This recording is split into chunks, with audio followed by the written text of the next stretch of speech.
অবস্থা আছে। মামলা হামলার কারণে ক্লাস করতে পারে নাই, পরীক্ষা দিতে পারে নাই, ড্রপ আউট হয়েছে, এই সংখ্যাটা 1000-এর কম নয়, আরো বেশি। শুধু তাই নয়, আমাদের ভাইদেরকে এখনো গুম করা হতো নিয়মিত ভাবে, যার মধ্য থেকে 7 জন ভাই এখন পর্যন্ত ফিরে আসে নাই। অন্তর্বর্তী সরকার আমাদেরকে সন্ধান দিতে পারে নাই। র্যাব অফিস থেকে শুরু করে স্বরাষ্ট্র মন্ত্রণালয়ের কার্যালয়, হাইকোর্টে আমরা সব জায়গায় গিয়েছি যে আমাদের ভাইদের সন্ধান দেন। এখন পর্যন্ত কোন সরকার আমাদের ভাইদের সন্ধান দিতে পারেন নাই।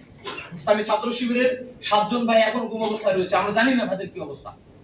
সম্মানিত ভাইরা, ইসলামী ছাত্র শিবির কিছু জেল, মামলা, হামলা, জুলুম করে নাই, শহীদ করে নাই। ইসলামী ছাত্র শিবিরের উপরে যুগে যুগে দায় চাপানোর প্রবল রাজনীতি করেছে একটি চক্র। দেখবেন 2006 সালে রাজশাহী বিশ্ববিদ্যালয়ে ডক্টর তাহের যখন হত্যা হন, তার নিজ বাড়িতে তার ট্যাঙ্কির মধ্যে লাশটি খুঁজে পাওয়া যায়, তখন তৎকালীন ইউনিভার্সিটির সভাপতি ডক্টর ব্যারিস্টার মাহবুব আলম সালেহী ভাইকে প্ল্যান করে মামলা ঢুকানো হয়। রাজশাহী ইউনিভার্সিটির তৎকালীন সভাপতিকে মামলা প্রধান আসামি করা হয়, তাকে 2.5 বছর জেলের মধ্যে পুরে রাখা হয় বিনা বিচারে। পরবর্তীতে প্রমাণ হয় যে সালেহী সেই মামলায় যুক্ত নয়। একইভাবে যখন ডক্টর রেজাল হত্যাকাণ্ড হলো, শিবিরের রাজশাহী মহানগরের নেতা হাফিজুর রহমানকে গ্রেফতার করা হলো।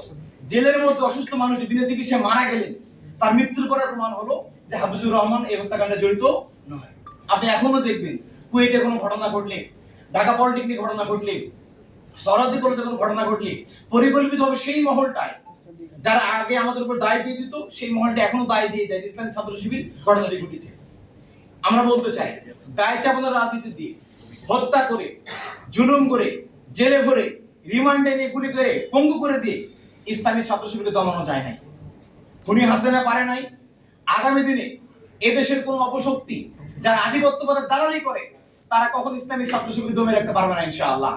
সংগ্রামী ভাইরা, শুধু বলতে চাই, এদেশে জুলুমের অবসান একদিন হবে ইনশাআল্লাহ। এদেশে ইসলামের পতাকা, ইনসাফের পতাকা, কালেমের পতাকা একদিন উঠবে ইনশাআল্লাহ। এবং সেই পতাকার সবচেয়ে গুরুত্বপূর্ণ অংশীদার হবে ইসলামী ছাত্র শিবির।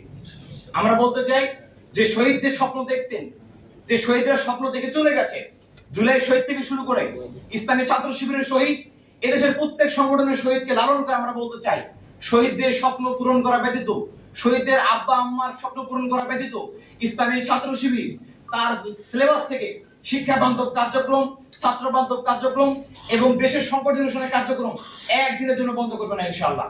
শুধু আমরা বলতে চাই একটি কথা, ওয়ালা তাহিনু ওয়ালা তাহজানু।